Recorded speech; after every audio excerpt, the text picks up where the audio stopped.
When the holidays start to feel a bit repetitive, reach for a Sprite Winter Spiced Cranberry and put your twist on tradition. A bold cranberry and winter spice flavor fusion, Sprite Winter Spiced Cranberry is a refreshing way to shake things up this sipping season. And only for a limited time. Sprite. Obey your thirst.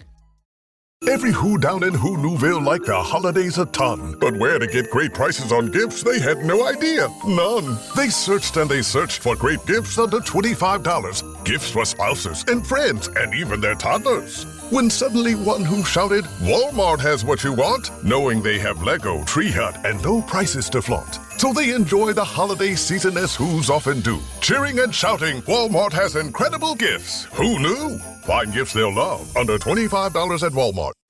Good morning, Crust. It's a great day to be a bread brother. Ugh, mornings are not my jam. Or jelly. Oh, come on. Stop loafing around. I just woke up feeling hollow inside. Psst, just grab one of the new Morning Uncrustables sandwiches, like Bright-Eyed Berry or Up and Apple, filled with 12 grams of protein and tons of deliciousness.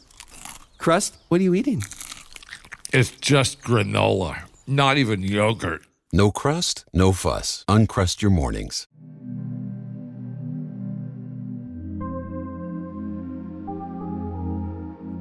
Welcome to Safe Room, the weekly horror gaming discussion podcast, proudly part of Bloody Disgusting's Bloody FM podcast network. I'm your host, Jay Krieger. And I'm the other one, Neil Bolt. And for Safe Room, last episode of the year, we're sharing our final 5 picks for our horror games of the year, 2025 edition. You know, this has been a long time coming, and I think that this time of the year is both a joyous occasion. We're going to get lots of time off to play lots of games, but for many like ourselves that, write and yap about games, also a time of the year that's like kind of dreaded because of the fact that, we have to amass these lists. And while we might find the first part of our list taxing to decide, that goes doubly for, picks 5 through our inevitable game of the year. This year, unlike past years, you and I didn't have a great deal of crossover on the list. Yeah. So I'm excited to see how that kind of pans out as we wrap things up. Yeah, it was very surprising, but it does make you suspect that there's a bit of that going on in the top 5. Yeah. We shall see. We shall see. I think there still will be some differences as well. So yeah, I mean, there'll definitely be some crossover considering some of the games we've already covered this year. Who's to say we're not going to be bringing those up? And I think that's more or less a safe bet. But to see where they fall on our, respective lists is half of the fun, and just getting to, revisit stuff that we've either had a great deal of fun with already this year, but in some cases, which is certainly the case for myself, I only caught up with one of these games in the last, 3 weeks or so. So I haven't had a chance to talk about it at all yet. So I'm really looking forward to getting to chat about that with you and the rest of the stuff on my list. Yeah, some late runners definitely came in and as contenders, that's for sure. Some made it, some didn't. That's the thing. Yeah. But we'll be divulging our last 5 picks for games of the year. We'll throw some honorable mentions into the mix as well because, we played lots of games this year and sadly many were omitted given our, 10 picks apiece. But at the same time, we got plenty to talk about this episode. But for those that may have missed it, be sure to go back and listen to part 1 of our Game of the Year coverage, where we go through our number 10 through number 6 picks, as well as our Horror Bites of the Year episode, where we get to chat about a bunch of our favorite bite-sized slices of horror for the year. And there's a great variety there. And there's plenty of surprises. Some of them, most of them probably, if people don't listen to Horror Bites regularly, you've never heard of them. So I would definitely go and check those out because there's a lot of great variety there this year, as is typically the case with Horror Bites and whatnot. But Neil, before you kick things off with your number 5 pick, let's do a brief recap of our picks from part 1. Why don't you give us yours? Yeah, so last week we did, as you said, 10 through 6. 10 was Beyond Boolean's Carnival. 9 was Doom the Dark Ages. 8 was Silent Hill F. 7 was Chronos the New Dawn. And number 6 was Black Eye Priest's Skin Freak. And my number 10 was Panic Arcade's Clover Pit. My number 9 was Chronos the New Dawn from Bloober Team. Number 8 from me was Horses from Santa Ragione. Number 7 for me was Skin Freak, and number 6 was Doom the Dark Ages. And that's going to lead us into your number 5 pick for the year. Which is Power Hoofs the Drifter for me. Oh, look at that. I had that as my number 5 as well. Well, wow. I mean, even when we get crossover, we get synergy. That's great. Well, off to a good start. Yeah, that is very good. This, again, we played a lot of point and click horror this year. But I don't think any were quite as compelling as the Drifter in terms of just like its narrative structure and its mechanical structure. Carnival is a bit more cerebral, more classical folk horror, but the Drifter is very pulpy. It's the inspirations of Stephen King, Michael Crichton, and John Carpenter are mentioned. I think I also mentioned Dean Koontz. I feel had an influence on it, but it's also sort of put through this blender of 70s exploitation, as well. If you didn't listen to that episode, it's basically about a drifter called Mick who witnesses this violent murder on his way back home, gets pursued by those responsible, and he ends up getting captured and killed. But then, through some sort of shenanigans, ends up coming back to life. But in the great, he's back to life, but he's also now framed for the murder that he witnessed. So it ends up being this whole big sort of conspiracy style story, but also having this sort of supernatural edge to it as well. As much as we like classical point and click games, you kind of got to applaud what Power Hoof do in terms of like restructuring. You've got these intuitive controls, which, and a sort of fleet-footed pace to it as well, which kind of evokes that sort of page-turning tension of those written word sort of inspirations. And that pace, for me, I don't know if it's the same for you, sort of ensured that I never wanted to stop. I simply had to see what the next revelation would be. And because Mick is this wonderfully flawed protagonist, he felt real and interesting. So, his battles to survive and find answers became all the more compelling for me. And it's just that the pixel art stuff is wonderfully done. The voice acting is really good as well, which is always going to be hit and miss on lower end games because budget's not there. But if you get the right people in who understand your project, then it's going to work. But going back to that pixel art, I think especially in just showing like the nastier side of things is like really, really well done. Like there's just so many shots in this that feel like kind of the way you imagined like LucasArts point and click games to be, in terms of like how smoothly they were animated. They weren't, spoilers, but like it has that about it, and just the weird shit that happens, and like the many ways you can see Mick die, I suppose. Just like that used to be kind of like a gimmick for some games, like it's got all these different death animations and things like that, and it's like that's kind of the feeling here, and then you get that, and it's like he's almost a treat to die in certain ways to see what happens, sort of thing like that. Like that. But it's remarkable to see point and click games in general kind of take pacing better. I think because back in the day, the reason they took so long is because they were obtuse in many ways, in ways that would be there just trying to, this cost this much, so we've got to make sure you spend this much time on it, sort of thing. And these things won't be very clear on how to solve puzzles and whatever. And I think the modern approach to them has definitely helped sort of build them into something more interesting. I think because there's more of a need for games to be this kind to be shorter and more of a to punch, pack a punch in that story in a short space of time. We said Beyond Booleans is really good at that, like in the micro format and like in the few hours sort of length as well. This is very much like in that vein in terms of like another way of approaching that pacing, of making it feel fast paced, especially for a point and click game. And it's like you got to admire what it's doing. Like there have been games where you have more control into where they still feel like point and click. I think Telltale's games were very much like that, but they were still very slow, in terms of like getting to places, doing things. Here, it just cinematic is a term you don't like to use too often for video games because two different mediums, but it's that flow, sometimes where you don't feel like you're stuck on anything for very long.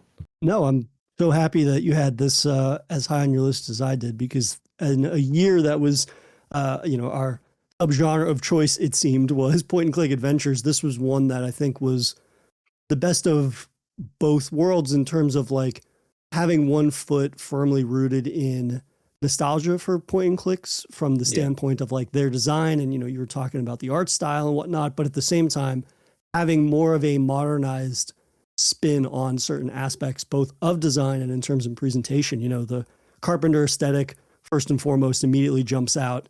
Not only is it utilizing that pixel art style, but it just feels like there is aspects of the design that are a great blending of almost like noir-esque, but then at the same time, I even, when I reviewed the game for Dread Central, in my review, I think I started by talking about just the title screen, because the title screen opens with these two red glowing eyes. And then once it fades in to set the scene of what the title screen is, it's just the train tracks. And it was like two red lights that are the part of the train tracks, basically. But like that right there is such a great sort of like mood piece in terms of establishing overall like the tone of this game, and that, it is one that is not shying away from presenting environments that might be fairly familiar, but at the same time, they're going to do it in ways that are very unique and, utilizing a synth score, which furthermore just kind of like feeds into that Carpenter aesthetic. But then, you mentioning Dean Koontz and naturally King, those being influences of like the world and the writing of the game, like right away, you go from almost being gunned down in the train car as soon as Mick arrives in town. And then he immediately falls down a hill after escaping gunfire and lands at the feet of a homeless guy that he's friends with from way back in the day, type of a thing. Like you just are in this little microcosm of a world where most people know one another. And even though the player themselves is in this world for the very first time, you still feel like, oh, okay, there's a sense of history here. There's a sense of connections and relationships that don't feel as perhaps superficial as they might in, other works of art that try to channel those voices of King and, whether it's Koontz or Crichton or whoever else. And I think that, something you were saying in terms about Mick being this like compelling character because of that he's flawed, but really, for me, Adrian Vaughn's voice acting for him was fantastic. And, that's to say that the voice acting across the board was of a caliber that for a game like The Drifter, in terms of like the size of the project, the voice acting is just peg above what you're used to. And I think Adrian Vaughn for Mick is, really perfect and drives home that this is a character that, is not just complex on the page, but at the same time, he's able to come across in a way that's very genuine, thanks to, again, that voice acting. And I think like one of the things from the storytelling standpoint that I loved so much about The Drifter was it's utilizing genre in a way that, it takes so many twists and turns. And as you rightfully mentioned, that Aussie exploitation and, it being very pulpy, but at the same time, like the way the narrative intertwines, like it goes from being this gritty, pulpy kind of crime story in one moment to then, you've got these overarching governmental conspiracies, and then there's like time displacement. And then is there a monster or is there not? Like the way that it kind of like takes all these twists and turns and plays with the unreliable narrator trope, I think is one of those aspects of this game that makes its narrative really, really engaging in a way that I didn't know like what was going to come next, in a way that I thought was exciting. And that was just one of those things that really allowed me to get into the world of The Drifter in a way that, sometimes point and click games, as much as I love them, their narratives are rather straightforward, I suppose, in a way. Not to say that's a commentary on the writing, but just, you have this overarching narrative and you more or less understand what the story is in terms of like its use of genre. But The Drifter really kind of like flows seamlessly between those various genre influences in a way that I thought was really creative. and felt like I was reading, like a comic book off of like a wire rack from the 60s or something like that, which was really fun. And yeah, I guess the last thing is in terms of like the handling of the puzzles. You mentioned that like death mechanic here, and that was one of those things where that could have just been sort of a gimmick. This notion of like, well, you got to explain why the player's able to redo all these different sections, but it not only makes some instances of solving puzzles have a level of tension to them that is obviously not a part of a majority of point and click adventure games, but at the same time, even like you have to play around with that death mechanic and, the ramifications that has for the immediacy of solving puzzles. Also, like the notion that it informs the narration or the storytelling in this game, but also that you have to die sometimes to learn new clues to solve one of those sections, I think was just a really smart sort of like full circle way to utilize that notion of, can't die, and it not just being sort of like, I don't know, like a MacGuffin almost to just like get out of having to explain something. So I thought that was a really cool layer to that. And ultimately, what's most important, you were mentioning, LucasArts sort of connection, whether it be in the way that it looks, but I think also just the way that this game's written, the dark humor, and also the approach to puzzles. Like sometimes you have puzzles where, okay, I have to get into this locked room. And then the other side of it is like, I'm going to use a leaf blower to blow an umbrella off of a ledge that's just out of my reach. Like there's some little silliness moments to it that I really like. And I think that those little moments kind of like stop the Drifter from being this like overly dour experience, because it is a noir and it is dark. And, you're dealing with the emotional turmoil of these characters and also, the notion that they might be killed at any moment. And yet I found that the writing just and the sort of like thing into humor at times was always perfectly paced and not overbearing in a way that was like, okay, I think this is a little too tonally all over the place. So yeah, for me, the Drifter is, and seemingly for you, the best example of point and click this year. And so I'm very happy that we had this both not only on our list, but as high as we did. Yeah, that's it. And like I said, it speaks to the variety that, even in that genre this year, that we can have all these different styles of it. Absolutely. But yeah, I guess if we both had that for our number 5, I'll kick it back to you for your number 4. Which I suspect will either be the same or on your list, is Look Outside by Francis Coulombe. I have Look Outside on my list, but we're going to return to that one at a There you later go. time. So we go to your number 4. My number 4, and we're going to start preferencing each pick like this. I assume it's on your list, and for me, it's going to be Vile Exhumed from Final Girl Games. And again, it's on my list, but not yet. Okay. Then I will kick it to you for your number 3. Which I don't know if it is on your list, but this is fine. This is fun. We did suspect this might happen, of course, Yes. but hey, it means we kind of get through them quicker by this. I'm going for Broken Bird Games' Luto for my number. Oh, wonderful. It's not on my list, but I am happy to revisit this one with you. There you go. And so, it's a first-person narrative-focused horror game, and arguably that model has been beat to death, resurrected, put down again with a shovel at this point. But Luto does show that there is still life in it yet. Because at first glance, you would look at it and go, yeah, one of those games, PT clone, etc., all those things that would be said. But it's not really a horror game in that sense at all. It's very much more a story about grief, first and foremost. It's very personal, melancholy almost.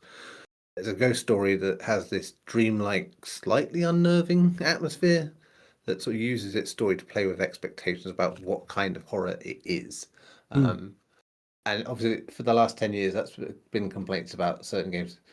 Gone Home had this complaint, back in the day, like people felt like it was a cop-out, that it wasn't as menacing as it appeared to be, at times in the early going.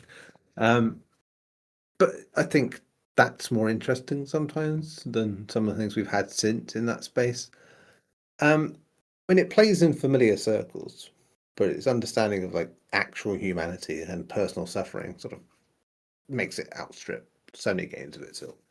It is on a basic sort of story level, you are just basically this person who can't leave their home, and that means there are looping corridors and things that fuck with your expectations of what they can and can't do. But after that, it kind of takes different routes. It takes the looping idea and I don't know, gives it more of a Metroidvania structure, I suppose, but not like in mini bursts. It's not like the whole thing is, but you keep returning to areas and things are different, and you find different ways around things. But yeah, the house is, it's metaphorical, if you will. Like it's not really the house, but there are aspects of the house that are very grounded, which help tell the story really well as well, I think. A lot of the marketing and videos you would have seen are of like old-fashioned sheet ghosts, like the classic stuff. And yeah, they do appear often, and there's some very like strange dream stuff going on where you literally have to sort of walk through like sandstorms and like stop your eyes from closing or allow them to close so you can come out of the dream.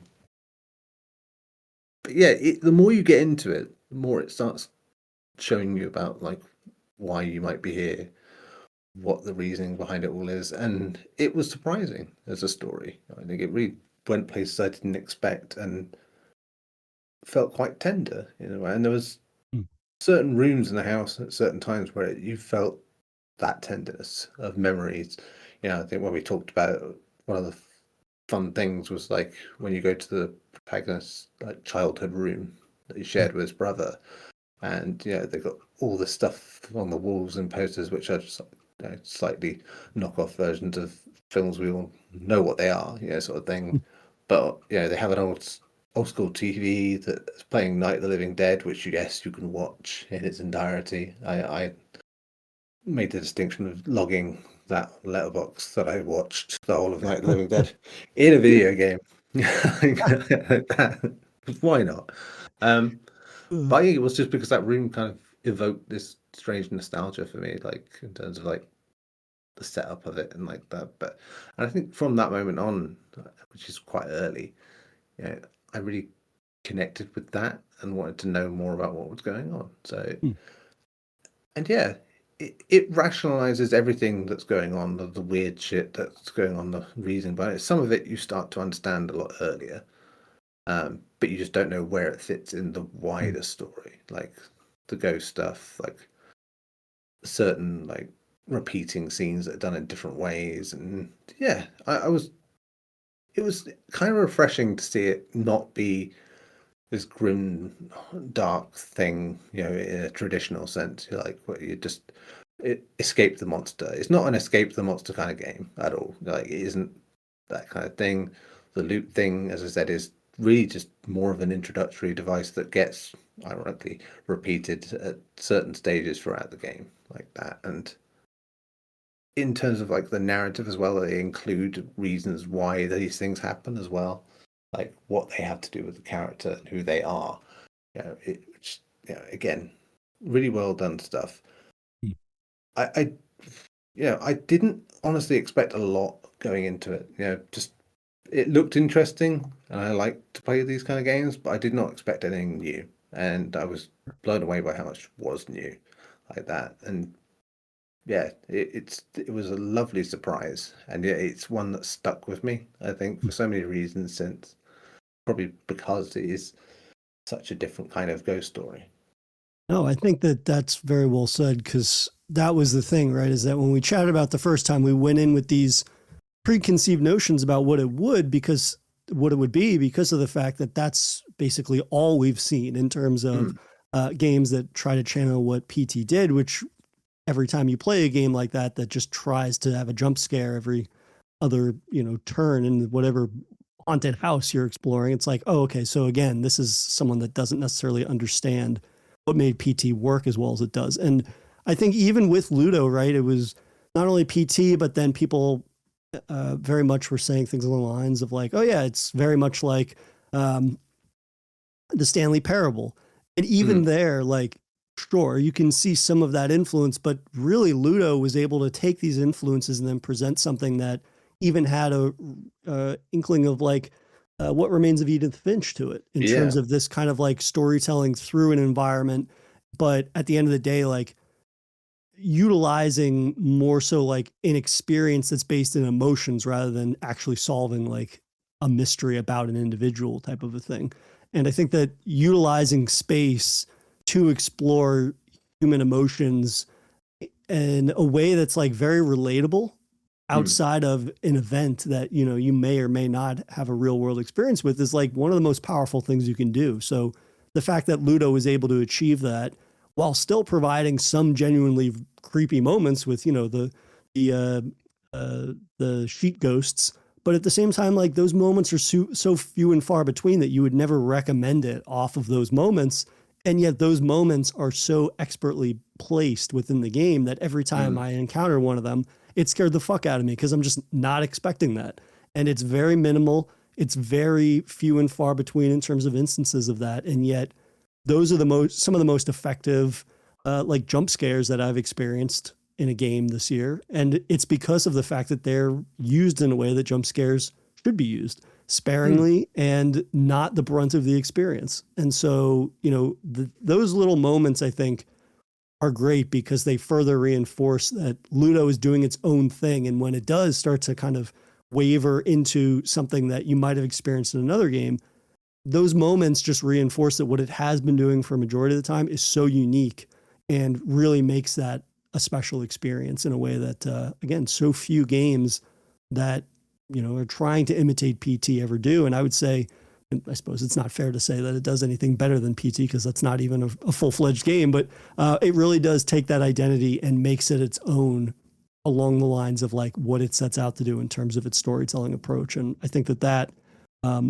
makes it no surprise it's on your list because that was on my honorable mentions for the year. And so I'm glad we got to, you know, rehash a bit with this one because it was so smartly executed on it, seemingly every point. And like I said, we played a lot of haunted house games that even go out of their way to try to be slightly different than PT or, you know, in some instances, I think succeed where we would have liked to have seen PT develop into a full-fledged game. I'm thinking of like Visage, right? But even if you've played something like Visage, Ludo is an experience that is completely in itself in terms of like doing something different. So that's one of the things that I think allows this game to be an easy recommendation to people that, you know, either enjoyed PT or in that case of something like Visage, don't let that dissuade you from checking it out because it really is in a class all its own in that regard. Absolutely. Yeah. So your number 3. Yeah, my number 3 is going to be Total Chaos from Trigger Happy Interactive. Yeah, so honorable mentions for me on that one. So go ahead. Perfect. Well, Total Chaos is one of the games that I came to a little bit late, but you know, as soon as I started playing it, I couldn't put this down. I found that this is a game that very much scratches an itch that previously the only game that really ever had was something like Stalker for me, Shadow of Chernobyl or Stalker 2, even in the sense of like, not in the size of the world or the experience, but more in terms of like that meticulous backpack, reorganizing, monitoring weapon durability, and, you know, crafting new items and weaponry. And like that survival aspect I found to be exactly the type of hardcore mechanic that I really love in, obviously, whether it's a horror game or not. Like that's something that is very central to my interests in terms of like the very best of survival mechanics. And when you pair that with a very responsive and at times devastating like melee combat system, that's no wonder I couldn't put Total Chaos down because of the fact that, you know, you have this seaside shanty mining colony called Fort Oasis and you're stranded there and whatnot, which is like not the most original premise. And yet the architecture of the world is so perfectly in tune with that. You know, it's not so linear that it's just a corridor crawler, but it is big enough that you can go down these multiple avenues. It's basically hardcore in the presentation of most aspects of its design because of the fact that while you have these medium-sized environments, there's no hand-holding in terms of where you're supposed to go. There's no map that you're constantly looking for, using as a reference. You don't have the big indicator that pops up and head in this direction. You don't have the yellow paint on the walls that indicates where you're supposed to be going. So you really do have to scour these environments, not only for the mission objectives and whatnot, so you can continue navigating the environment, but also just in terms of like, there's a minimal HUD to it and everything along those lines. You have to manage not only your hunger levels, but also bleeding and your insanity level based upon the interactions you have with the various monsters in the game and whatnot. And, you know, I found that it was a really great blending of action and survival horror, because anytime you have melee combat now in a horror game, my first thing is like, is this just going to play out like Dead Island or something like that, or Dying Light, which is not a bad thing. That works for those games. But, you know, when I'm playing something that says that they're going to be incorporating survival horror mechanics of some sort, you know, well, how is true is that going to be? Like, do I just have to use a bandage once in a while because that's not really doing it for me? But here, you know, you can't just come out swinging like a maniac because you're going to deplete your stamina almost immediately if you just start swinging aimlessly. Meanwhile, you know, you need to destroy parts of the environment, not only for progression, but also to find crafting items. So then that's going to take a toll on your weapon durability and whatnot. And so there really is this checks and balances to everything in this game in a way that I think really facilitates those survival mechanics. And then just in terms of like what makes the melee combat so satisfying is the fact that, you know, you have a pretty intricate move set where, you know, outside of the typical light and heavy, you also can throw items to stun monsters, you know, whether that be one-off use bottles and bricks, or you can quite literally throw your melee weapons at them, which can deal not only more damage, stun them for longer, but in some cases of the monsters, it can actually disable a monster's primary attack pattern, which makes them, you know, go from being this at times seemingly insurmountable enemy to all of a sudden they're basically neutered for, you know, 60 seconds or something, which that sounds like, oh yeah, that's really easy then. But typically monsters are mobbing you, and it's not just the amount of monsters, but the variety with the different abilities that they have and whatnot, which I'll get to in a minute. But yeah, you know, you can parry and you can bash enemies to kind of like throw them off. And like I said, the melee combat itself I found to be really satisfying. And the fact that you can juggle between, you know, utilizing a weapon in its traditional sense or using it for a heavy attack, or even just throwing it. And like throwing some weapons, like you pick up these scissors and it's like, yeah, that's the shittiest weapon you can have in the game. But if you throw it at an enemy, it actually gets lodged in them. And then when you kill that enemy, they'll drop that and you can pick it up and reuse it. So like there are these little checks and balances to things, but you get to kind of find this ebb and flow of combat that really allows you to match it to your play style in a way that gives you that level of freedom to kind of like, you know, basically worm your way out of a lot of situations that you probably shouldn't, but it's nice to have that sort of approach to, you know, basically winning by the skin of your teeth in terms of every single combat encounter you have at a certain point. And, you know, I think that it's telling that the melee combat is so satisfying and so responsive that by the time you get around to guns and you might have amassed a bit of an arsenal, I don't find guns to be very satisfying in this game because of the fact that the melee combat is just so devastating and so rewarding in terms of the feedback that you get. But before I dive into the monster talk, which I have a bit of a spiel on that I'll try to condense as much as I can, how did you find Total Chaos? Yeah, I really liked it as well. Like, I agree with you in terms of like the weaponry being better when it's melee focused, which surprises me considering its history as a Doom 2 mod. It's you would think that would be the way around, but no, it's yeah, and it was one of the reasons I thought you definitely like it because it's very condemned, you know, in terms of like just how grimy everything is and how the melee combat's like so integral to everything. But yeah, it's one of those great examples of a horror game where like you feel genuinely bewildered in those opening hours into how is this playing out. You know, does it feel too small? Does it feel too big? You're never quite sure. Initially it feels like it's a bit too closed in. You're thinking, this feels like it's a bit too on rails. Yeah. Like, or it's just a bit like and in that sense, I suppose you can see where it feels like it's where it came from in that regard. But I don't know.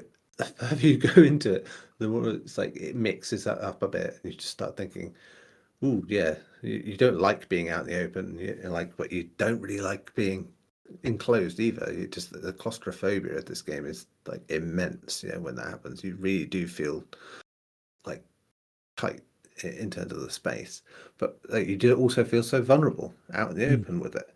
And I do think, even though, as we said, the gun combat isn't quite as good, I think that kind of plays into why you feel like that, because obviously you have to kind of get up close and personal with so many of these enemies, and because you're having to remember like what you have to do for each one of them to really sort of amplify what works on them, and your resources being what they are and the survival mechanics. It's kind of like overloading you with all those things that stress you out in survival games. Yeah. But I think the big thing for me this year is like I went back to DayZ, and I've been playing loads of DayZ, and obviously that's a very systems-based game, like in terms of like having to manage everything like that. And having done that, I think really helped me with Total Chaos, because I got what it was going for a bit quicker than I would have, like that. And it would otherwise, I think it would have been a game where I was like, no, not for me. Like I don't, and I would have missed out on the kind of game it is. But it is that wonderful thing of just not quite mastering it, but just getting a feel for what it's doing and still feeling vulnerable, which is important. And you want that feeling to last as long as possible in a horror game. Like you want to feel not powerless, but like you are on the losing side, but you're just taking your time getting there, sort of thing.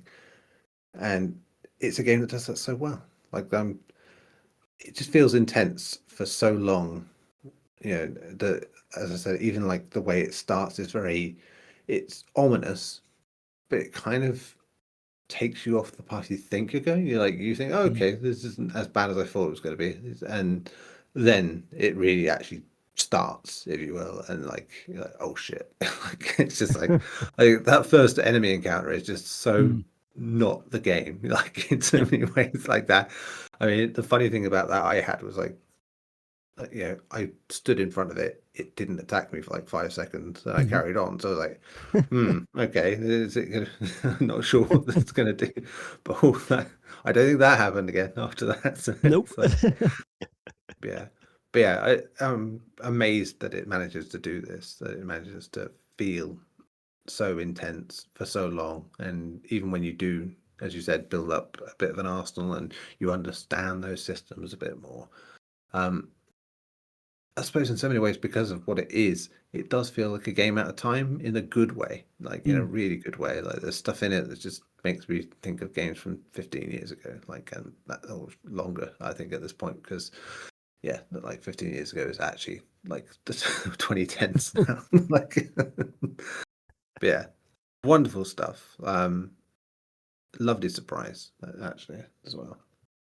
Yeah, this is one that I think we'll definitely have to revisit in the new year for a full episode chat, because I'm going to try to truncate my my spiel on the monster designs in this game, which is, we largely strive away from talking about horror games specifically in terms of like their scare factor, right? Because overall, it's like such a reductive way to kind of like cover the genre, and it never speaks to the genre's actual greatest strengths. And yet, this is the scariest game I've played this year, not only because of the sound design, which is absolutely phenomenal, both in terms of the individual noises that each of the monsters make, which is actually pretty much a huge part of like the strategy going into combat, because often you hear monsters before you see them, which is a great indicator of like the fight that's ahead, but also just the environment of, the mine and Fort Oasis. Like it's so creepy, especially towards the end when things get like truly Hellraiser-esque, where, you've got these basically towering monoliths that are of meat with like screaming souls in it. Like it's so unnerving and terrifying. But even also just like sections of the environment that aren't filled with monsters are still, you hear this like squelching sound that either could be a monster, or it could just be, the fact that you're basically in hell. But, what I think works so well for the monster designs is the fact that, and it is along the lines of what you were saying in terms of the game feeling too on rails or linear at times early on, like in that first sort of opening section, and then the world opens up. Overall, like what the game does so well is you have these larger environmental sections that have you going to 2 or 3 different locations, and there's no hand holding. So there's this exploration aspect to it. But then you do have these little moments that I would call them like 10 or 15 minute sections that are very linear and very on rails that are built around an entire interaction with one specific type of monster. And, that could be those like stalker enemies, which they only move when you turn your back on them. It could be, you have to sneak through a nest of these spider creatures that, sometimes they'll move. They react to like you making sound and then they'll be alerted. And sometimes when they're sleeping and you kind of like crouch your way through it, they won't interact with you. And, there's even a long section where you come across these like stalactite type monsters that crawl around on the ceiling and they'll bite you unless you use your lighter. And then, the flame scares them away, kind of like Perfect Dark. But then you have to avoid basically like fans or steam that comes out of different vents and pipes that will blow your lighter out. And so you've got that whole section that's very much on rails, but it's based around one type of enemy. There's even a section like in the library when you have to avoid basically this like massive monster that you never actually really get to see entirely because it's hanging from the ceiling and it's mostly shrouded in darkness. But once it's near you, the whole fucking building shakes essentially and books are falling off the shelf and whatnot. And so like those moments I think are so smartly designed, and they are the most restrictive in terms of like an approach to the design of the world and the size and the scope of the world, but they pack so much cinematic moments into those little time distinctions that it's the perfect way to break up the game in terms of pacing, I think, because, it would be one thing if it was one large open world exploration type of a thing along the lines of like the influence being Stalker. But I think that the game really maximizes its scare factor because of those instances where you do have to contend with a foe that you can't kill sometimes. And those are the instances I think that really do maximize the sort of like scare factor of them. And then also it's just like the placement of enemies and the ambush points can be, shocking or little jump scare moments. So yeah, I think I have a lot more to say about the monster designs, but I think we'll save that for a chat in the new year, because this was a game that I assumed more or less I would get on with, considering the way you described it being very Condemned like. But this is a really, really fantastic game that blends action and survival horror mechanics with again, the scariest monster designs of the year, I think. So that's why I had that for my number 3 pick for the year. And looking forward to unpacking that one some more. But I think before we get into the rest of our picks, what if we take a quick break and then we come back and we'll return to a couple of the picks that we passed over earlier while working our way to our number 1 picks for the year. But we'll have that and much more when we're back in a moment. This episode is brought to you by Casamigos Tequila. What do you bring to a holiday party? Simple. A bottle of Casamigos. Because nothing gets the party started like a Casamigos margarita, which isn't just for summer. In fact, it's the perfect pour all year round. Casamigos is the gift that always feels right, because anything goes with my Casamigos. Please drink responsibly. Imported by Casamigos Spirits Company, White Plains, New York. Casamigos Tequila, 40% alcohol by volume. Does it ever feel like you're a marketing professional just speaking into the void? But with LinkedIn ads, you can know you're reaching the right decision makers, a network of 130 million of them, in fact. You can even target buyers by job title, industry, company, seniority, skills, and did I say job title? See how you can avoid the void and reach the right buyers with LinkedIn ads. Spend $250 on your first campaign and get a free $250 credit for the next one. Get started at linkedin.com/campaign. Terms and conditions apply. Hace 9 años que el Snack Wrap se fue. Así, sin explicación, sin despedida. ¿Y tú? No lo superaste. Hiciste posts, tweets, hasta abriste grupos en las redes sociales. Y te enfocaste en lograr tu meta, que regresara. Y hoy, después de años de pedirlo, volvió el Snack Wrap. Ordénalo en Ranch o Spicy. Encuentra tu Snack Wrap en tu McDonald's favorito. Para pa pa pa. And we're back from our break, and that's going to take us right into your number 2 pick, Neil. Which you have already mentioned, which is Kara Cadaver's Vile Exhumed, which I think was that your number 4? I think it was. That was my number 4. It was your number 4. Okay, so yes, that's a. I mean, yeah, I think we kind of gave it away last week that this was going to be on the top half of the list, at least for one of us, and so it began being the case. Yeah, obviously with Luto, I said about that being a very personal story. I mean, this is very personal. I mean, it's almost a simulated snapshot of a period of time in someone's life via the internet, effectively. And if I'm nostalgic for anything, I think at my age, it's the specific rabbit hole of, guess what, the early 2000s media consumption sort of thing. Discovering violent movies, exploring the burgeoning sort of internet forums, and like just doing these things whilst like sinking coffee after coffee and consuming enough peanut butter sandwiches to cause like a long-term issue with bread and peanuts. I think it exists in that pocket of time where it's dealing with these forums of like what's like dark web forums, if you will, of like snuff movies and whatever like that. Stuff that's a bit like extreme, basically.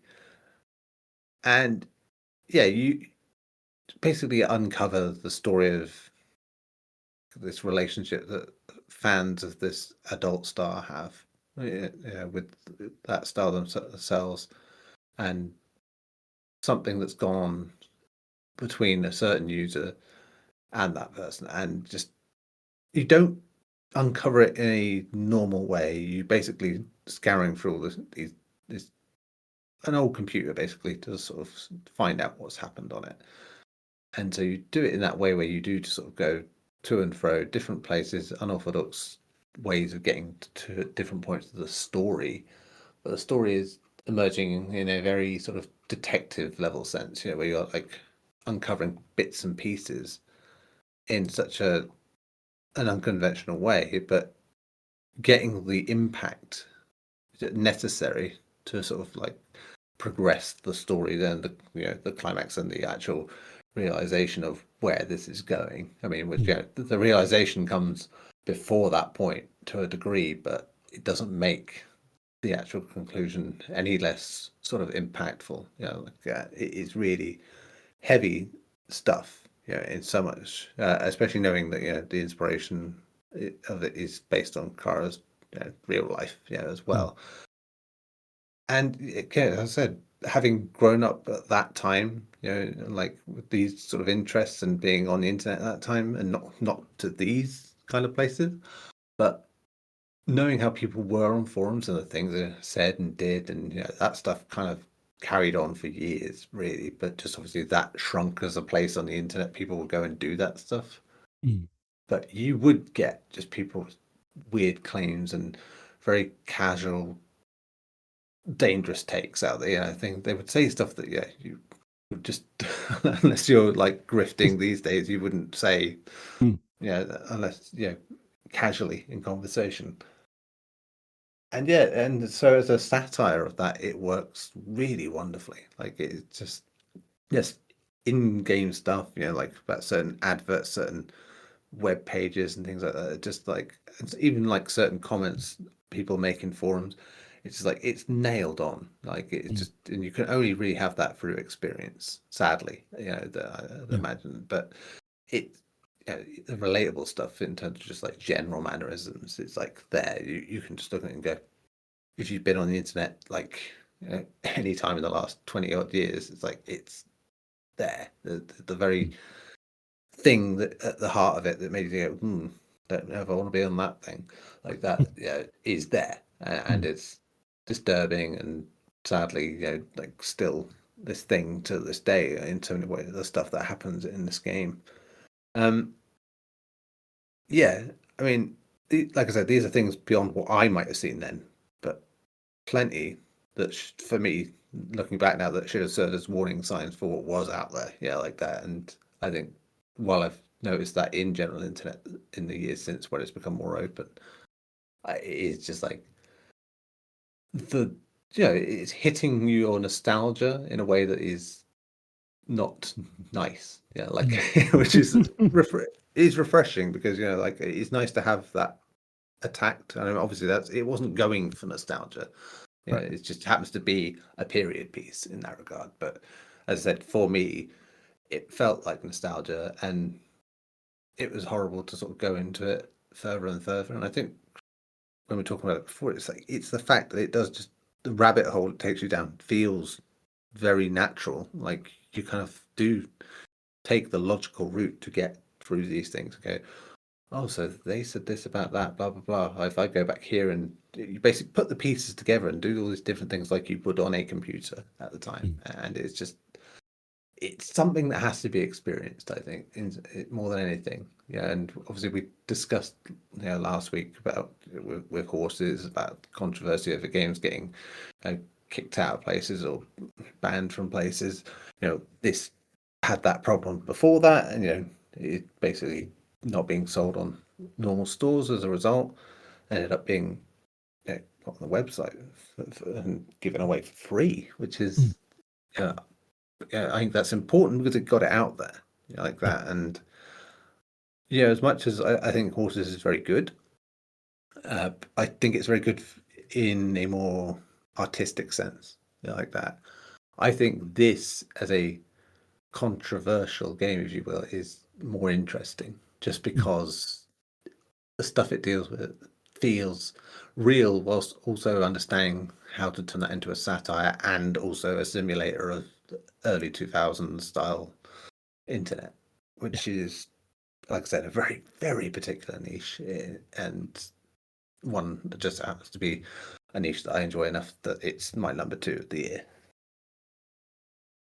Yeah, I think I'll definitely make a point to link the website where people can download File Exhumed underneath our socials for this episode, because it really is one of those games that is, I think, an essential playthrough of the year, because of the fact that, as you said, it's able to be this time capsule in a way that, initially you might think it's like another example of like, the rose-colored glasses type of a thing with nostalgia for a bygone era of, whether it's PCs or just online communities in general. But then it also like is completely unafraid of revealing the sort of like ugly side to that, and sort of like the issues nowadays that are still very present in, the different groups and things like that online and corners of the internet. Like it's always been there, right? It's always been a byproduct. And, like any technological advancement,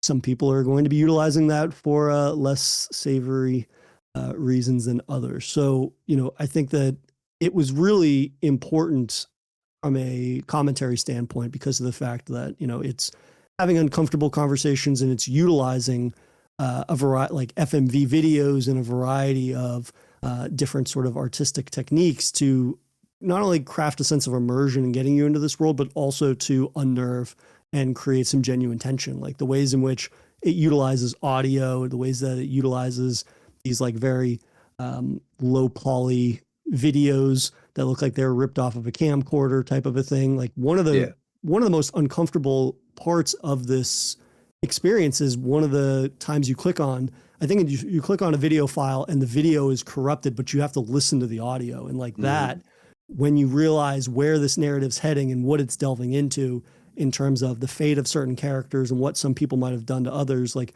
that's one of the most disturbing things in the entire game. And, the fact that you can watch the time elapse at the bottom of it and you're like, oh God, 30 seconds left. Where is this going to go? How is this going to wrap up type of a thing? Like that's some very unnerving moment in this game. And it's probably one of the most unnerving things I experienced this year. And, along the lines of the censorship stuff that this was also a victim of, there's nothing in this that warrants that. And there's nothing that you have not experienced in a way that is like out of bounds with other adult oriented art, as I ranted about during the horses portion of our chat.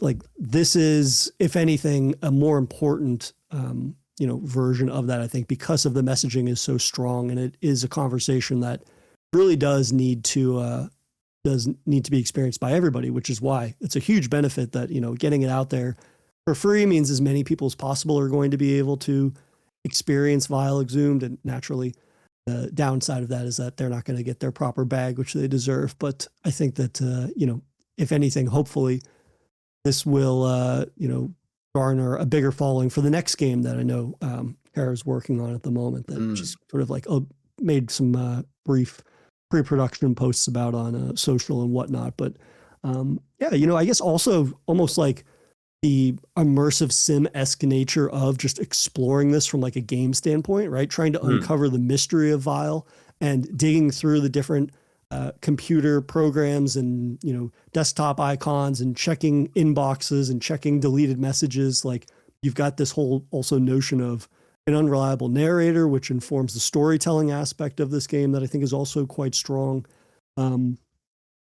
So in a game that very easily could have devolved into the usual thing of like, again, rose-colored glasses for a bygone era and whatnot, like, it's able to illustrate what happens when this new era of technology and what fosters community is utilized by individuals who you would hope would not actually ever be able to find and connect with one another in some ways.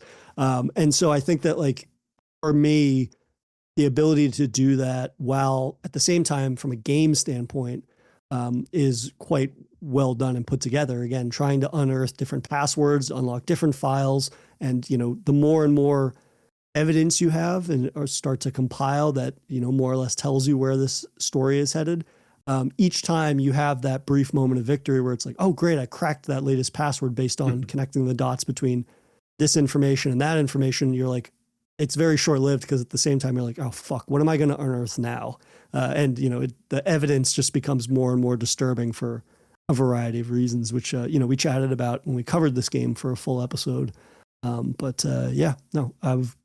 glad you had this in the second half of your list like I did, because while I really enjoyed Horses, I think that this is a game that is very important, and probably the most important game I've played this year from that regard. So yeah, Vile Exhumed definitely needs to be experienced by everybody. And as I said, there'll be a link to the website, which also has a donation link to a charity that they have been donating to. So that's going to be Vile for your number 2. Yeah. So which means we go to your number 2. My number 2 is going to be The Seance of Blake Manor. So this is going to put up something interesting.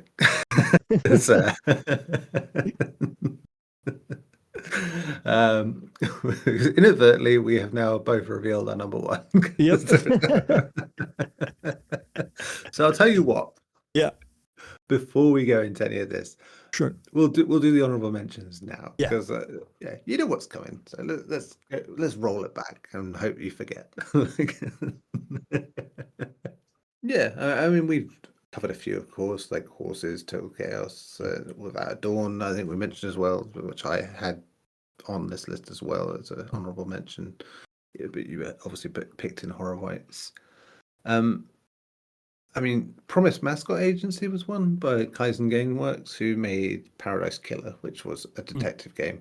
Probably planting the seed for what we're talking about a bit, but it's basically like an open world game, like Yakuza to a degree, but not in that you are just basically running a mascot agency, but all the mascots in this cursed land are their costumes, like they are what they are. So yeah, you the person running the business is a giant severed thumb, and yeah, you are sent to this island as like a disgraced Yakuza who anyone sent to this island who's male will die, basically. It will kill them like that. And it's like this fucked up place, and you're trying to talk to all these different mascots to employ them and basically build up your business, and you send them out on little jobs, and then you get kind of like turn-based battles, but not like for when you take them out of job, so that they don't fuck up. Basically, that's the idea. Like trying to utilize the right cards to amplify what they can do, and it's funny because like you get these little bits of footage of what's going on, and if you mess it up, then obviously it goes wrong. And of course, each character has their own like foibles. So like you don't want to put certain ones in certain situations because it's disaster from the word go. But it is just finding the niche for those characters and just discovering them in the world as well. Like and the story underlying anyway as well about investigating this place, building this town up, and to what it was. So it's this weird mix of management sim, like open world. Like it feels like an early PS3 era sort of open world in a nice way. Like where it's not PS2 really, but it feels like a PS2 game that's got a PS3 upgrade in a lot of ways. And yeah, it's funny and it's weird, and while not explicitly horror, it does deal a lot of those things. And yeah, it's just daft in a way that I really enjoyed, and it's just filthy and seedy and nutty. Nice. Well, I'm gonna have to add that to my list. Again, we're just getting more and more ideas for potential conversations to have in the new year. I guess for me, my first honorable mention is going to be Routine, which had been in orbit for nearly 15 years. I think something along that, something nuts in terms of from it being announced at E3 to then being in development hell, and now that's finally out. And I'll say that in a year where I figured nothing would come close to capitalizing on sci-fi horror the way that Furnace New Dawn did. Routine, I found, was a more pristinely crafted haunted house in space type of a game. The ways in which that it's able to present its lunar base is exactly the way that I love my sci-fi space horror to be presented. And that is devoid of like the glitz and glam optimism that a lot of the times space, whether it be horror or otherwise, like I just find that like anything that's able to be reflective of like humanity's place in the world now and taking that in space as being this kind of like dour, lacking glitz and glam, kind of like none of the optimism's there. I think the best example of that previously was, Alien Isolation, right? The fact that, everybody assumes like, oh yeah, we're, the next technological evolution, we're all going to be flying around the cosmos. It's going to be like Star Trek. Everything's a fantastic adventure and this and that. It's like, no, what's going to run amok in space just as much as it did on Earth? It's going to be capitalism. You're going to see how a variety of factors, whether corporate or otherwise, have cost cut to the degree that the people that are trying to make a living in that new, galaxy are the ones that are suffering greatly because of the fact that, shortcomings are being made here or there. And then naturally, AI or something goes amok and people start dying and whatnot. And it's never a corporation's fault. So I think for me, like the environmental design was not only really, really well done in Routine to establish it as a sense of place, but also just like the presentation and the lighting in this game is phenomenal. I think there's so many different sections of what is supposed to be a station that kind of, it seems to be more or less like an 80s rendition of what they figured the far future would look like in a way. But, you have some of that like nostalgia bait there, but I think that it's more about the presentation and the lighting that's just so well done. And I think that in terms of like gear in that game, like I assumed that it was going to be a more straightforward first person shooter in space, but it's really not. You have this device called the CAT, which is your cosmonaut assistance tool, which, its least interesting function is that you can fire like 2 or 3 different electrical blasts before it has to be recharged. And that kind of like barely delays the androids that pursue the base. But that's not what's interesting about it. What's interesting about it is the way that you use it, not only as like a PDA, which you have to find certain points in the environment. And then if you point the gun at it, you can basically like open up a PDA, which lets you either save or access files and documents. But also like you have an ultraviolet reader on it, which lets you track like blood patterns or pick up fingerprints on monitors because you don't have a passcode for it. And you can also just like hack devices and interact with different modules and stuff in those environments. And yeah, I just thought that was like it's not very intuitive, I'll be honest, right out of the gate. But once you get a feel for like how to utilize that and how it interacts with the world, it's a very immersive tool, and it makes you feel like you have a skill set in this world that is unique, and it's intrinsically tied to the world of Routine. But for this reason or another, it didn't make my list. But I think as long as it was in development for, it's as good as it is. It's one of the big success stories of the year, I think, in terms of games that deserve to be heralded for like not only making it out of that, but at the same time delivering something that is very, very atmospheric in a way that so few games ever are. Yeah, I mean, it is just like in terms of world building and just the feeling of a place, it's just wonderful. In the same way that the best examples of like sci-fi horror games are. Like I said to you, it's like I was inspired to go back and play Prey again because it's like from one of two reasons. I think Andy Kelly was also mentioning it. It was like, give in to that impulse if anything tells you to play Prey, so I did. I mean, as a game, I like it less. Like I think it's just, as you said, I kind of wish it didn't have combat like stuff to a degree. Definitely. And I just want to be in that world. I don't really want to have to bother with fighting in that world in a way. I understand why, but I think that's the place where it probably shows its age a bit in terms of like it could have evolved. And so I know why it would have to stay as it is and why they would do that and want to do that. And I think obviously it makes better use of the tool as well.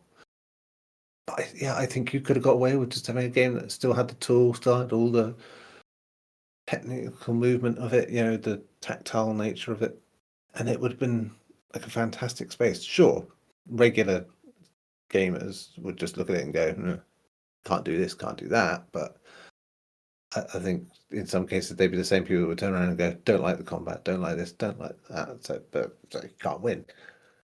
But yeah, I mean, it's a lovely world to be in.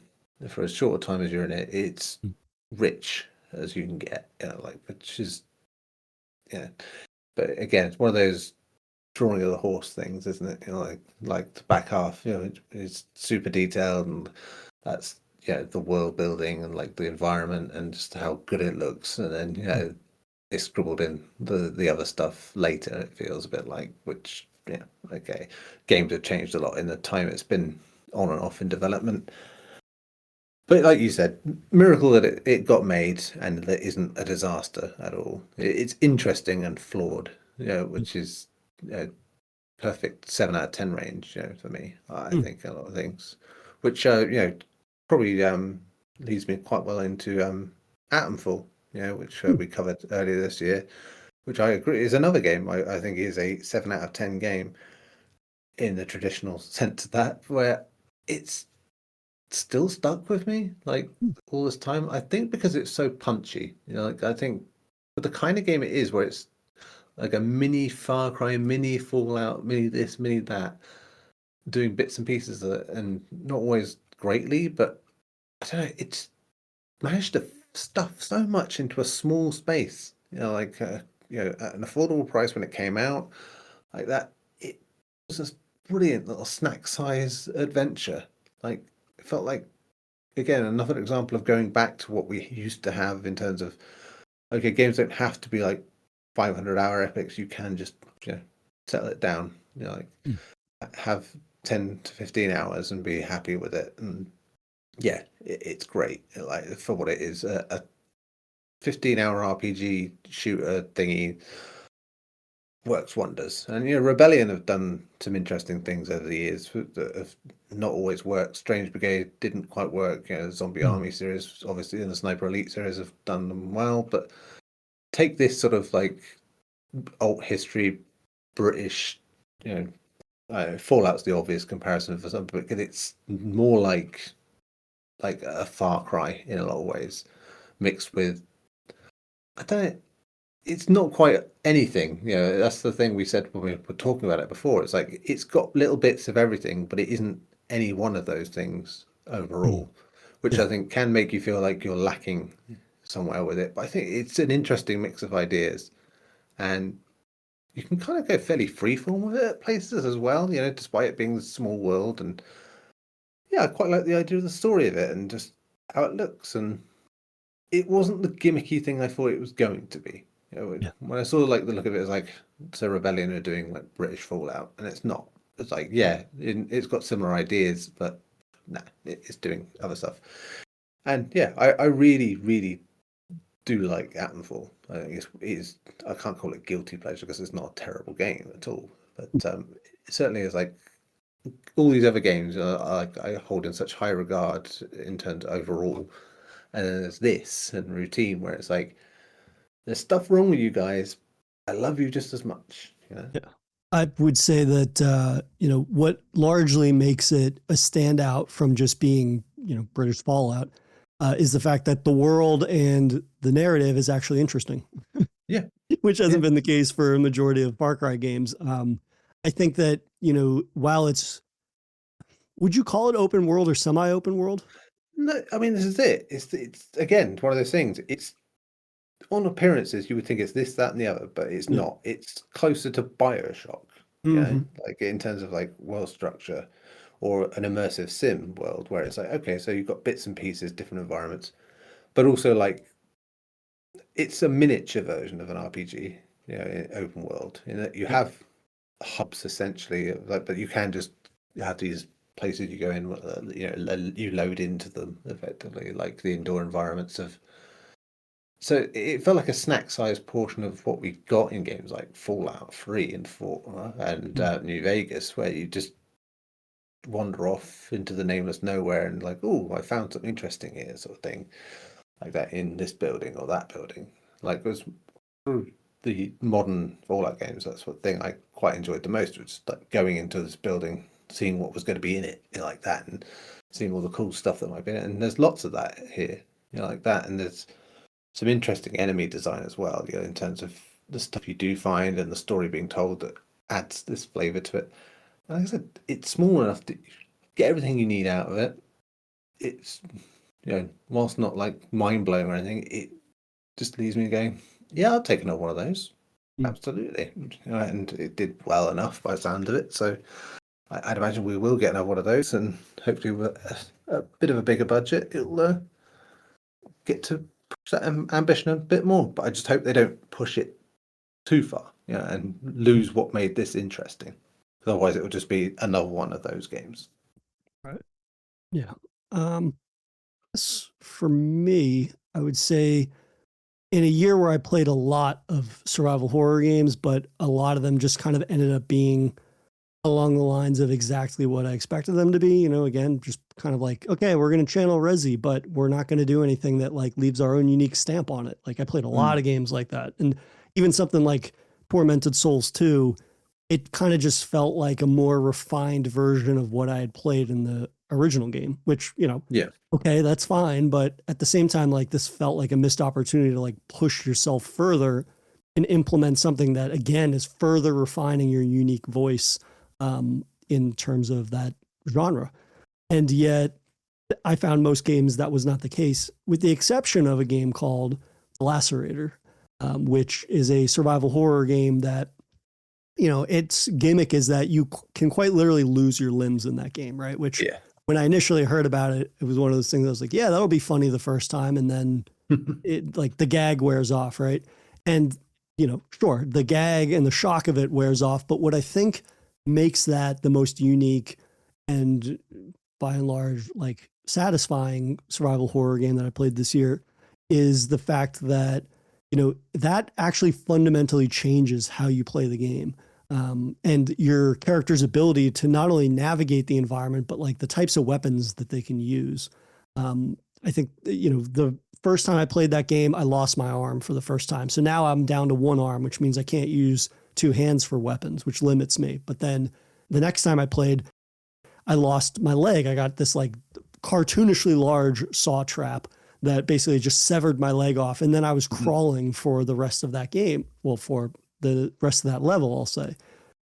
And at first I was like, well, fuck this. This is going to be such a pain in the ass to play the game like this. I'm not crawling on the floor for the next, 90 minutes or 2 hours, however long it takes to beat this game. And then, you kind of see how that opens up the world in a way that on my first playthrough, it didn't. Now, all of a sudden I can climb through certain vents that I couldn't previously because I can actually fit under there now. But at the same time, like later on, I would pick up a chainsaw weapon that I could strap to my leg in a way that made me like Ash Williams, but instead of for an arm, it's a leg. But now that I equip this weapon, which like deals a devastating melee attack, I can't leap up and grab a ladder that would allow me to access a different part of the map that previously I could have. So like every time your character gets maimed, there's some types of checks and balance that's going on in terms of environmental traversal or combat efficiency. And that can happen multiple times in a playthrough. Like at one point I got my tongue severed. So all of a sudden I can't talk or speak. But then later on that allowed me to find a weapon that I could put in my, like a gun in my mouth basically. And that was just like completely fucking bizarre and weird. And, the 80s porn star sort of aesthetic of this game and the storytelling in the game, like it gets a little grating by the end of the game. It's like, yeah, I got it. But I think that, overall, like from just a gameplay standpoint, it's probably the most unique game that I played in a survival horror context. And the fact that it is wholly original in terms of its approach to gameplay because of that maiming system, which, I am not laughing about it when it happens, on my second or third playthrough, but just the fact you can incorporate a system like that fundamentally alters gameplay each time you play it, I thought deserved some applause because, that was the only survival horror game I played this year that had an approach like that felt like truly unique and was more than just like a goofy box quote that you could put on something like that. Yeah, it was a well integrated idea with that. I think there are moments where it's like it does make you kind of despair. I think though it has the option to be both either you can have fixed camera or over the shoulder with this one. They both have problems in certain areas if you use them like that. And I think the fixed camera for the system in this game doesn't always help you in certain places. So that was the thing that kind of aggravated me a bit. But I think the wild swing it has for what it's doing in that space, in terms of having the novelty of the losing limbs and using that to access new areas. Obviously, not saying that's not been done before, but it's still in this space and in this way makes it interesting. And yeah, the sleaziness of it is just perfect for it. We've said any game that's kind of in this realm where it's channeling, trashy movies of the 70s and 80s are appealing because they're trying that first. And while that is doing that a lot, I think the fact that it is trying to be a legit survival horror game as well, and the way it uses that puzzle system with the limbs, it stands out. There's no doubt about it. And while it has its flaws, I think it's definitely one of the more ambitious ones we've seen out there. So yeah, and I'll quickly mention Heartworm, just to say that as well, because I know we did an episode on it not long ago.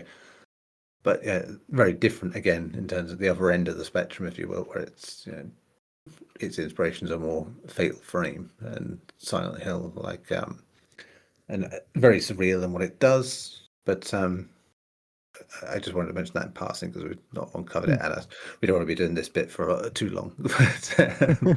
And the same for Labyrinth of the Demon King, which we also covered.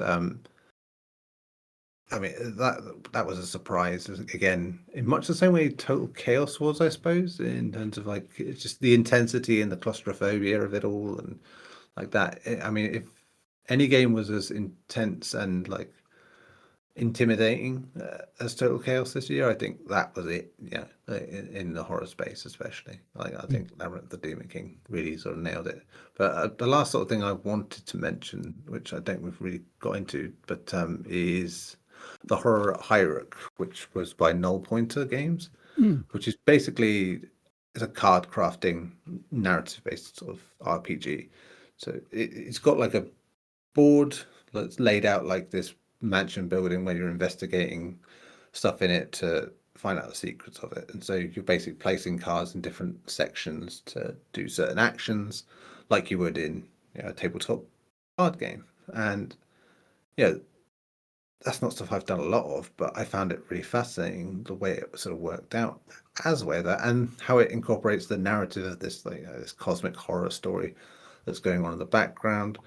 Just the visuals of it are really interesting as well. Like when it's just got this very sort of Mike Mignola sort of art style. I think that seems to be in vogue with quite a few games, but it really suits this game in what it's doing. And I said, not normally my kind of thing, but I did a period of like covering a lot of RPG stuff, and anytime anything horror RPG came up, it was like, I'm going to cover that. And that was a nice surprise. I got to cover that, and it was like a really interesting sort of way to go about it. So I had to mention that. Did you have any more? Yeah, I had, let's see. I guess I can just run through a couple of them. I'm not going to do my whole spiel on them, but you covered Carnival for your number 10 pick.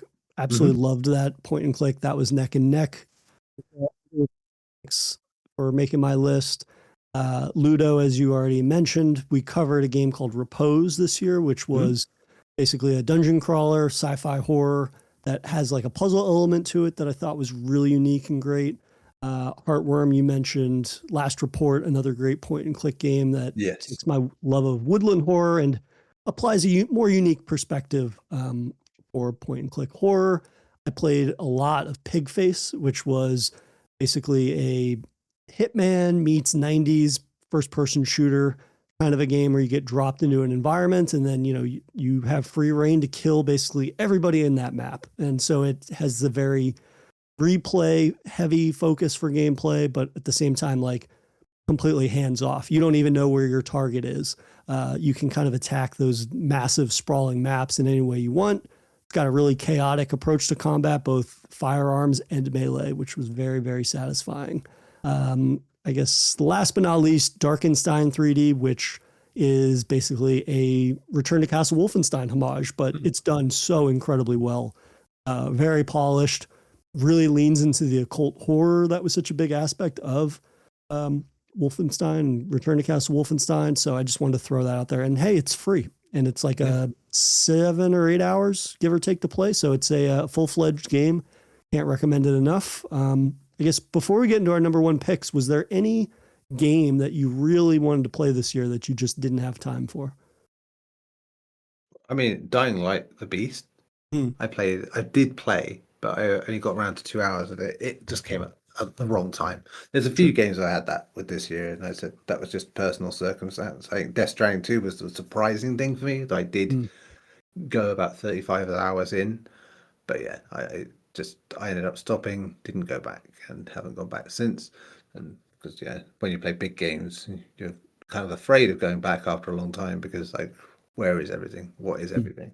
Sort of thing like that. So they were like the unfortunate ones, I think, where I was like kind of hoping that I'd get more because I was excited about those games, and that made it. But Dying Light especially was like, I love that series, even as contentious as Dying Light 2 is for many people, I really enjoyed my time with that. But I think that would have been the one game that I feel like is missing for me. Yeah, I'd say for me, the one game, and it's, I don't know, maybe you could say it's somewhat horror adjacent, but barely that, is Hades 2. It's a game I absolutely loved, the original Hades. Unfortunately, I just couldn't make time for it this year, but I would love to find some time next year to really dive into that. But that's what the Christmas break is basically for, right? Yeah, and so a bonus thing to throw in here, like, what old game did you play this year that sort of surprised you, or like really shot to the top of your list? Anything in particular? Geez, what old game? Let me see. I'll have to bring up my Steam catalog for games played. While you're doing that, I'll tell you mine, which because I've mentioned it a few times, which was like DayZ was for me was the game. Yeah, I think if you had a non-game of the year in terms of like the game that kind of dominated your year for no reason, not because you were doing coverage of anything, not for work, just because you just picked up and everything clicked one day. And that was it. I'd played DayZ before like that, but I hadn't played a lot of it, and I didn't really understand all the mechanics of it. But I don't know, I got curious about it this year, and I watched a bunch of like intro videos to it, like in terms of like, okay, so how do you do this? And it's there that I stumbled upon like certain like YouTubers who like played DayZ, and like just saw some of the stuff they were doing in their videos, and I was like thinking, that looks fun. I would like to do that. So yeah, I went down that rabbit hole, and I sunk so many hours into it this year. I think it was pretty much one of my top played games of the year, beyond the stuff I always spend hundreds of hours on. And yeah, it's just remarkable how much of its systems based stuff is so interesting, and how for a game where a lot of what you're doing is running or walking from place to place with nothing happening, just wide open environments, it's just so atmospheric though. Like it's just something about it. It's relaxing and intense when it wants to be as well. It just, the zombies after a while don't really matter in that game. Like it's other people, and just the finality of just like someone taking you out and taking your stuff, or the excitement of the fact that you just get into a confrontation where you talk and you can avoid a fight. Like you can actually, or you can be duplicitous and like talk your way around and then stab someone in the back if you wish, as has happened. But just the little stories that come out of it, like where it feels like this post-apocalyptic world, which is like based on like old armor maps, so they've been rejigged for this purpose. And given that was from the Operation Flashpoint launch, which was one of my favorite games to dick around in back in the day on PC, just because of the sheer size of the maps and like how weirdly real everything was in terms of like simulation. It just brought that back, and I think it's one of those weird nostalgic experiences where it's like it's not exactly like the game I played back then, but it's something more, and it's more in keeping with what I love, in terms, because I love the idea of just like these big barren post-apocalyptic places. And even though there's so many houses and environments and items that are just the same like that, it's just where they are, and just getting to know these massive maps, like it's ridiculous how you start to notice landmarks and it feels like a place. And I think until there was an update this year where like they made the nights a bit lighter, so you could actually see where you're going without like shining a torch, which obviously makes you very vulnerable like to others, but you can kind of see now. But then it was like nighttime just felt horrible, like to go out, but it's also like the safest time to go out at the same time. So and just watching like a full day cycle go, like while you're out in it, and just all the different body effects it has on you, it's just probably my favorite survival experience in any game. Like just something I'd like to keep coming back to. And when we were talking earlier about like Total Chaos, about how like one of the things you want that feeling to be kept of like being on edge and not quite mastering anything, and feeling like you've got that uncertainty. It's like that fades after a while once you get to the systems right with DayZ, but there is still always that unpredictability because of other people, and you making one wrong decision, like deciding absentmindedly to try and punch a zombie through glass and then cut your hand and then realize and forget about it for a while because something else happens, and then just lots of stuff, or just eating something that's mysterious out of the can and then throwing up for the next hour. It's there's always some story, and it's a game that's like, I felt I had to mention it as a sort of thing of this year for me, like that. And it has a new expansion next year as well, so it's exciting. Which is like Middle Eastern sort of style setting, so it's going to be more about heat and desert. So that'll be interesting. Fantastic. And I've been playing recently again because the Sakal map, which is like more frozen tundra and keeping warm and stuff like that, it's been a lovely sort of winter treat. Yeah, DayZ is one of those games that I'm scared to check out because I have a feeling I'm going to fall just all of my free time right into it with kind of like how I was when I first started playing like PUBG or something like that. And it was one of those things that I literally could not put down. And it was like the only thing I wanted to play because of what you've described in terms of like, yeah, you're going to be replaying a lot of the same maps, but also you just have so many different experiences where you're able to kind of like have these little anecdotal moments, not to the degree naturally that is in DayZ, but I can see how that could be something that I would get really, really into. So maybe I will go against my gut feeling and check that out next year, and we can I can experience some of that for myself, and we can come back and have a chat about it because I think I saw that potential with PUBG, but naturally the survival aspect and atmospheric aspect here is something that I think would really, really speak to me. And naturally it's a game that when you look at the Steam reviews, there's a thumbs down review for it and someone's got 800 plus hours playing it. So that means it's a good game. Or one person here, it looks like, has 4,000 hours and they gave it a thumbs down. So I think that's definitely the type of experience that I could see myself getting into. But did you find something for yours? I did, and the fact that it took me a second to even remember, but the game that I found myself diving into, which is not terribly old, but it did come out a few years ago, and it was a sequel to one of my favorite games of all time, that being Darkest Dungeon 2. Darkest Dungeon, the original, as I said, is like one of my absolute favorite games, and I played about 10 minutes, I think, of Darkest Dungeon 2 when it came out in 2023 and immediately stopped playing because I was like, I had a very gut kind of reaction like a lot of people did because I was like, this isn't Darkest Dungeon. Like, there's no dungeon. Like, you're got this cart and you're going through the woods and this is bullshit. This is not the game, that kind of a thing. And yet, when I was on vacation this year, I needed something to play on my MacBook. And so I just kind of like threw that on there and I sunk like 40 hours into it. Part of which is because I finally got over the sort of like Darkest Dungeon fanboy in me. I was like, this is something new, accept that, just vibe with it and see what happens. And, lo and behold, it has the same level of strategy in it. There's a new, even more added emphasis on the relationship between your characters. So in amassing a party, that becomes even more important, not just in terms of their abilities, but the ability to have your characters' relationships grow and flourish between one another, because then they can boost each other with special abilities. Naturally, there's going to be a lot of checks and balances with that. And so it really comes down to you having a level of flexibility where you can't overly rely on any one particular class. So I found that was really sort of refreshing in approaching this game.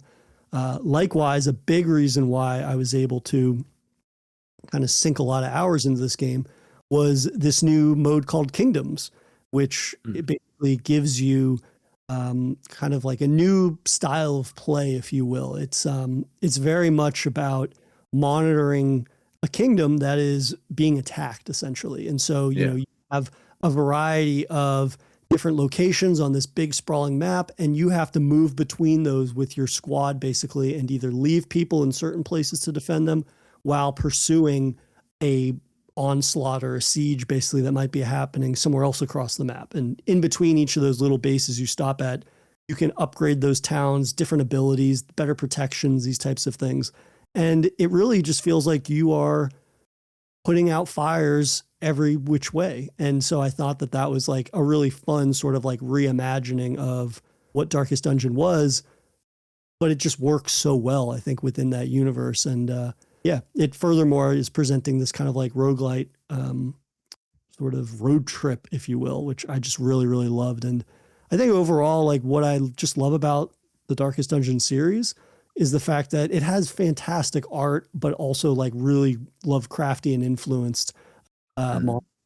And I love every single beast that you fight in this game. And there's like even a bit of a story mode aspect for each of the different classes that kind of like reveals more of their backstory, while at the same time granting you new abilities to use for them that can be utilized in subsequent run-throughs. Like if you get a party wipe, the next time you select one of those classes, I have this ability unlocked that I can kind of like jump right into. So that's again that nice like progression system, if you will, for the roguelike. Excellent. Yeah, it's glad to hear that you got back to that and got on with it, because yeah, you've often said about how much you love Darkest Dungeon, and have, I think, expressed that on the podcast plenty of times as well. So yeah, good stuff. Glad to hear. But all right, well, I guess now we've gotten our honorable mentions out of the way, let's just do a quick recap of what our 5 through number 2 picks were, and then we will jump right into our number 1 picks for the year, which might not be a surprise, but I'm happy to get to chat about those games regardless. Yeah, if the last 25 to 30 minutes has made you forget, great. Don't listen to this little bit. So yeah, my number 5 was The Drifter. My number 4 was Look Outside. My number 3 was Luto. And my number 2 was Vile Exhumed. So my number 5 was also The Drifter. My number 4 was Vile Exhumed. My number 3 was Total Chaos. And my number 2 was Seance of Blake Manor, which is undercutting the surprise here. But Neil, why don't you tell us what your number 1 pick for the year was? Yes, which ironically was, of course, The Seance of Blake Manor. It had to happen, didn't it? That we'd had that happen in some way. But hey, it's not a problem. And hey, we talked about latecomers in terms of games. I only discovered this a few weeks ago, and I think you said you only finished it very recently. Yes. So the fact that it's this high says a lot about it. I think when you look at everything we've been talking about so far, it's kind of no surprise in a way. But for me, there's a little bit of extra context, I think. I think it's actually a stablemate of this game as well, Blueprints. That game kind of reset my patience levels for puzzle adventure games this year. And it shares very similar ideas as well in terms of like having a limited amount of moves to do things. And I mean, it took away from like horror games. Like Blueprints is like my game of the year. I think just because it was just an obsession, like playing that game. But yeah, I think we've mentioned a few sort of games from this publisher this year. Like it's ridiculous how many. I think we had Routine, obviously. We had this. We had Blueprint, so it was not on there. But lots of stuff came through it, and has done really well. Been a really good developer, publisher, sorry, for this year. Absolutely. But with this game, I think, like I said, Blueprints really helped me when it came to Spooky Doorways, The Seance of Blake Manor, and how it caught my eye. I mean, they're very different approaches. Like I said, they both effectively utilize a step counter for your actions. So they make you stop and think about what to do next. Which is, and this works very well for Blake Manor because it's a detective-based puzzling game in that regard, whereas Blueprints is more about the puzzle, not really about detective work. It's more of a personal story of an inheritance. But yeah, you are basically a detective who rocks up at this place having been tasked with finding a missing person. And like right from the off with this, like the first things you do are basically getting to this place, checking into this manor, and you have an hour effectively to work out a little bit of information so that you can actually make any progress at all. So suddenly you feel like you've got constraint and constriction on you, and it's but the game's really good at easing you into the idea of what this is. Like that hour, even with a bit of faffing around, you can probably start to work out what you need to do, what directions you need to take. So what happens is, in investigating things, like every time you interact with an object or a door or whatever, or do an action, it takes away a minute like that, and then that just adds and accumulates. And like I said, the first thing you've got to figure out has to be done within that first hour, and you have a limited space to do it in, so it's kind of easy, like I said. Now, in this introduction, it tells you how the puzzling works and how the detective work works, and how you can basically have this, what is kind of like a corkboard, with the string and stuff like that, but of the mind. And it connects all the different things to each other. So like you find a bit of information on someone that you don't necessarily need right now, but it will connect to that person in this little mind map thing. And so when you hear something else later, you can go, oh, so I remember this, that connects to that. And you will keep going back to your notes internally to figure out a line of questioning and open more answers and more questions to what you want to do going forward. And like I said, that introduction is a really good example of showing all these mechanics in play. Now, so far you're saying, well, it doesn't sound particularly horror worthy. Well, it then gets a bit supernatural. There's an occult thing going on. The aforementioned seance is happening at this manor like that, and it may have a tie to the person you're here looking for in terms of what's going on. And after you do that initial tutorial, if you will, which doesn't feel like one, it just feels like a mini nugget of what you will get. You get sort of a look into dreamy visions of what's going, something sinister and like a cult going on in the background. And all this basically to say that it immediately drags you into this obsession of like getting the details, of finding out what's going on, and you wanting to, not just like doing it because it's arbitrary and you have to get to the next thing. Like it's organic enough that you can approach things in your own way and discover things at your own pace to a degree, while still having like the urgency of like, I need to get this done by X amount of time with these tasks, or like I have an idea of where I want to go with this story and who I think I should be talking to, but I've got to figure out how I can get to that point. And it sounds really complicated looking at it. If you were just staring at this game, sometimes you would just be going, what the fuck do I do next? How do I go anywhere like that? And yet you'll get there, like through sheer intuition, because the systems you get taught early on just start to come naturally, and you really do just sort of ease into these situations. It's not as hardcore as some games of its ilk, which really do go hard on the detective stuff, and it goes back to what we were saying earlier about point and click games, where older ones were very obscure about how they did certain puzzles, and you really had to think outside the box in ways that are a bit aggravating and were probably designed to pad run times. But this is, again, like the detective things, it's not doing that. It is trying to tell a story and trying to involve you in that story and make you feel like a part of that story. And like I said, once the horror stuff kicks in, it just adds this extra layer of intrigue.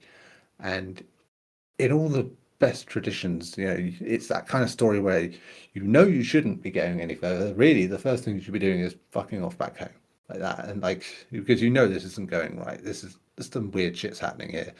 But as the character you are, naturally you are going to be curious, and as the player, it makes you feel like that. And you really do just feel like you're delving into something that's dangerous and big, and you want to find out what it is, but to your own detriment. And it's so atmospheric. Again, we talk about that sort of art style, very comic book sort of art style, cell shaded almost in places, like when it goes a bit more 3D.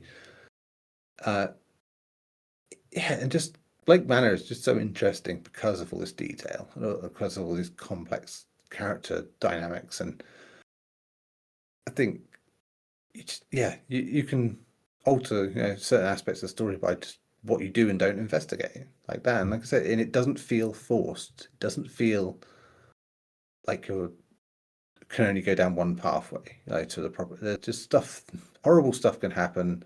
There's mad stuff that starts happening the further you go into the game as well. And it is just like, it's my favorite kind of stories in terms of like having a cult horror that really just goes somewhere, but just the depth of character and investigation behind it. It really is just something that you have to delve into to really appreciate exactly how good it is at being complex whilst also being accessible, and being like a really atmospheric horror experience in a more traditional folksy sort of sense. Oh yeah, this is by far, naturally, it being my number 2. It's one of my favorite experiences of the year, one that I came to far too late, and I've been kicking myself over the last few weeks because of that. This is a game that you really have to remind yourself for that first, 20 minutes, 30 minutes, I'm going to be okay. I'm going to be okay. I'm going to be like, it feels very, very overwhelming initially. As, the more you interact with people, the more you start to have different clues, and I've got to keep track of this information. I got to keep track of that. I need to, know this person's whereabouts and that person's whereabouts. Like, there's a lot that gets thrown at you, especially if you're like me. And when you get immersed in a world or dropped into a world for the first time, you want to interact with everything. And what really grounded me and kind of like put me on the right track was the fact that every time you interact with something, that comes at the cost, which is time, as you said. And yet having that aspect of it, that made me slow down. It made me really like painstakingly decide, what am I going to interact with? Because the notion that I could interact with something and it would be a waste of time, like that weighs heavily on me. Even if, in reality, you have a lot of time per hour to actually get things done and be productive. And, once that feeling of being overwhelmed subsides, I became immersed in this world and realizing that the level of depth here in terms of like the investigatory aspect was unprecedented in a way that I had always wanted in a puzzle game. And to the degree that, I would be learning about things just like happenstance. The fact that you could be having one thing that you want to prioritize, and then I turn a corridor, I see 2 characters talking, and I get the interaction option of eavesdropping. And then all of a sudden I learn this new piece of information that ties into something that I hadn't thought about for an hour. And yet that it allows me to kind of like begin to branch out into other storylines or begin to prioritize other aspects of the investigation than I had previously been emphasizing. I think that that is the aspect that truly rewards players kind of like taking this at their own stride, I suppose, in terms of like, what do they prioritize? And you can prioritize things in a way that it doesn't automatically end up in like a game over, which I think was also one of my fears with the time mechanic was that, all of a sudden, I wasted time here. And now, I've basically been locked out of a certain part of the game, if you will. Now, that might be true in terms of some things that I'm not even familiar with in terms of different narrative aspects. But if that's the case, it hasn't impacted my time with the game or my particular aspect of the investigation that I chose to like prioritize. I think that, seeing that there's 17 or 19 potential suspects, like that in itself is overwhelming. But when each one of those interactions is as meaningful and in-depth and has as much potential variety in terms of like new clues that you're going to unlock, but at the same time, potentially this sort of like further realization about the world or make you see a potential clue in a light that you hadn't previously considered, like who gives a shit? Because everything that you are interacting with has a really like fundamental sort of like development to aspects of the story that you, again, might not even be aware of at the moment. But the game, I think, just has so many intricacies to its approach to storytelling and the relationships that you navigate that doesn't matter. And I think that in terms of like the puzzle solving, you begin to really understand like how different things are put together in terms of clues that you need to pay attention to. Like it starts as simple as, okay, I'm in this room. Oh, every room I'm in, I should be checking people's boots maybe, because that boot size might play into something later on. But then also like early on, I was looking through like the guest book when I initially arrived, and I said, oh, that's funny. Most people have written their names. One person just put an X here. Like, what's that? And I thought about that for a while. And then shortly after, I eavesdropped on two characters. And what I was able to derive from their conversation was, oh, hey, this one character can't write. So that's what they put for their presence being there. And, you know, later on, that might be total bullshit. Who knows? But I think that the different mechanics and the sort of like organic way that you can come across new clues and information just makes exploration exciting and really, makes you feel like a detective in a way that many games such as this say that they will. And yet, I don't know how true that actually ever is. But here, the mechanics truly allow for that level of discovery that just is so rarely capitalized on as it is here. Yeah, I mean, it's a game that believes in coincidence rather than convenience. In terms of a detective story, which if you're doing it in a movie, television play, or whatever, like there's a lot of the faults in that system can be how you do that. Coincidence is fine as long as it's the right kind of coincidence, but convenience is just because we can make these things happen together because story. But here, it does feel more freeform, more like an RPG, that you are having a direct action in. And it's the fact that like seemingly inconsequential information that isn't necessarily going to be relevant to the actual case, but it could lead you down a path that gets there, and you wouldn't know how. It's just that by knowing that one piece of information, like you said about like the signature, like that, conversation that comes from that could lead you down another path like that. It's just the way it all flows is like ridiculous. Like I can't, like my brain could not begin to comprehend how all these things work together, and give you so many options, and the idea that you can miss stuff but it not be the end of the world, and like the fact that you could be on your way to do something because you have to be there at a certain time, but then like you said, you come across another piece of information or you hear something, you're like, I could stop and listen, but it means I'll be late for this thing, like that. And like that, you have that exciting dynamic of it, and it's such a brilliant blend of like having a rigid time frame but giving you a flexibility within it. The game we probably know a lot about this is Dead Rising, isn't it? Like where it's like, sure, you can only have a certain amount of time. It's a time limit that people will whinge about that time limit, but ultimately it's what makes the fun. It makes it fun to explore and to try different things, because you haven't necessarily got time to do all of it. You have to figure out how to do certain things and get like the optimal route. Now here, it's not really about an optimal route. You have just got that. You can find many different ways to come to the conclusion you need to come to and discover all these things. And I love that you don't have to know everything, and you can just stumble into things, good and bad, like that, and not quite have the full picture. It feels less like you are listening to someone else's detective story and you are basically coming to that conclusion. The closest I felt like this properly, I think, before was Paradise Killer, which was quite open-ended, where yes, you could accuse anyone you want, sort of thing, like that, if you just brought enough evidence and just said, yeah, this is why I think this person like that. And that was like really cool in the way that did that. But this definitely feels like a smoother, more complex way of doing that, and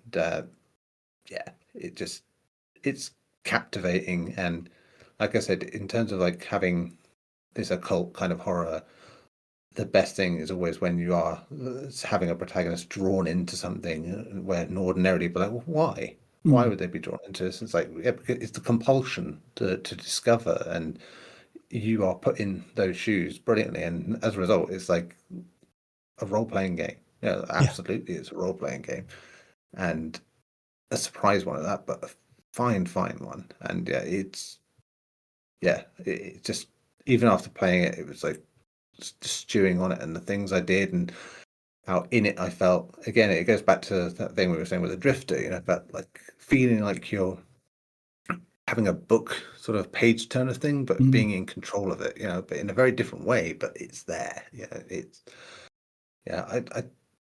At the minute I can't try to come up with too many cohesive thoughts because there's so much you can't say with it as well, especially because your experience is your experience in a lot of cases, and what I say may not be anything like yours.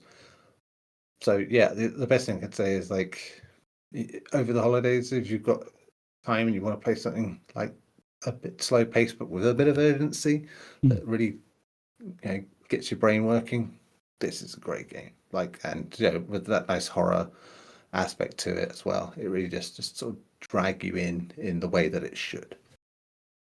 Yeah, and the horror aspect of it, I found was like the perfect sort of like actual overt horror moments in the game. Like they're very sparing, but at the same time, I think that they do a good job of utilizing the setting and the sort of nature of the seance while at the same time not being like in a way that might sort of like undermine that aspect of the game.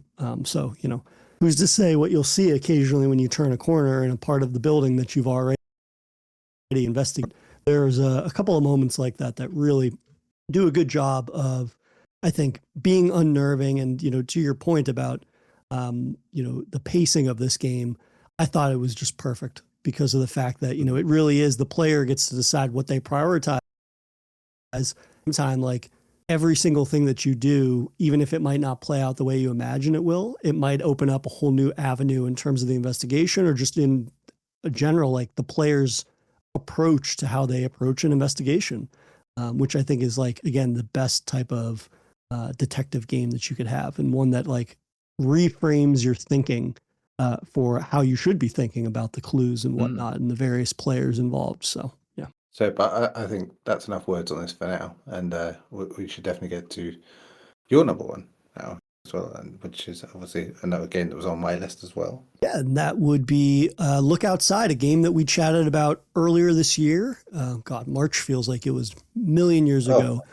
And, you know, since then, when the game was released, it's basically what feels like it's doubled in size since then.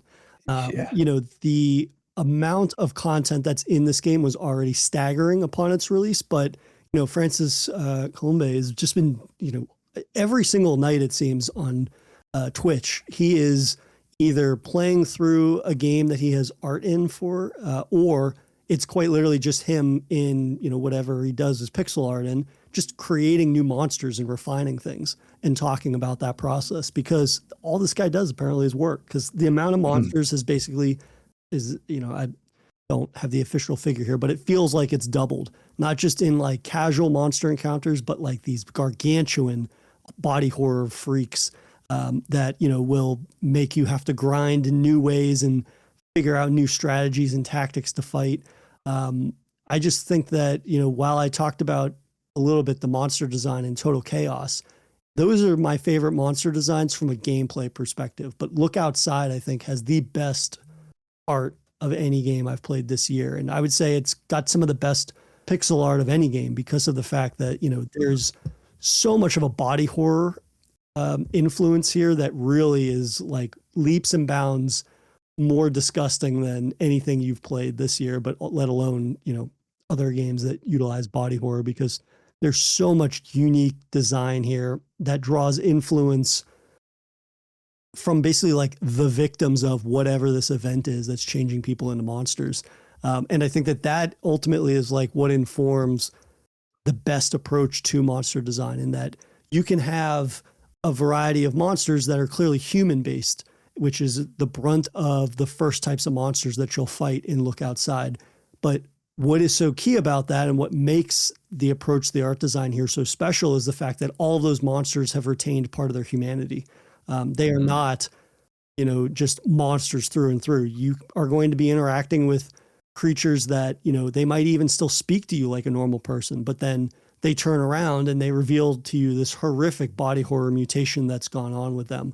And, you know, what I think is so special about that is that that preamble is basically like a preview to their own unique body horror aesthetic. And there's a story tied to that. So, you know, the one example I'll give is the very first that you encounter, which is a family who has a young daughter that looked outside.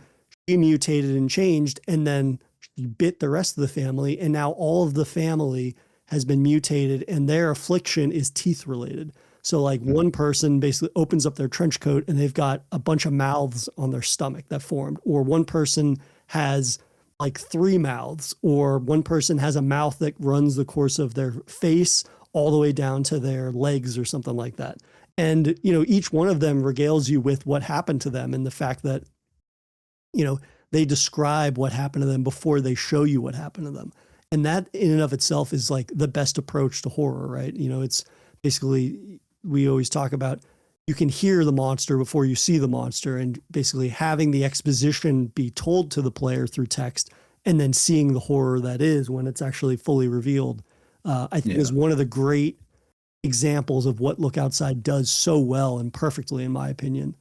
That former shade of the humanity, though, will subside after a while, and you investigate like the dungeon, essentially, which is like the basement portion, and there's just all sorts of fucked up freaks down there. And, that could be different types of, rodents. It could be insects that have been changed and mutated. But at the same time, like, there's other survivors just like the player. And so you're going to encounter other people that, they might be friend or foe. They might come to your door, might be a traitor. Maybe it's somebody that's a monster that's pretending to be a friendly person. And, the player really has to decide like how comfortable they are with letting people in or even interacting with other people. And, that feeds into the hardcore sort of 90s RPG mechanics that are in play here, but also the survival horror elements that are, again, quite strong. So I think for me, like, what makes this game so fantastic and so addictive and so replayable really is just like the hardcore approach to gameplay. I think that for as much as I love accessibility in games, whether that pertains to difficulty or otherwise, this is a game you truly need to play on the hardcore difficulty, I think, because it really does reinforce the importance of the mechanics here and just how well refined they are.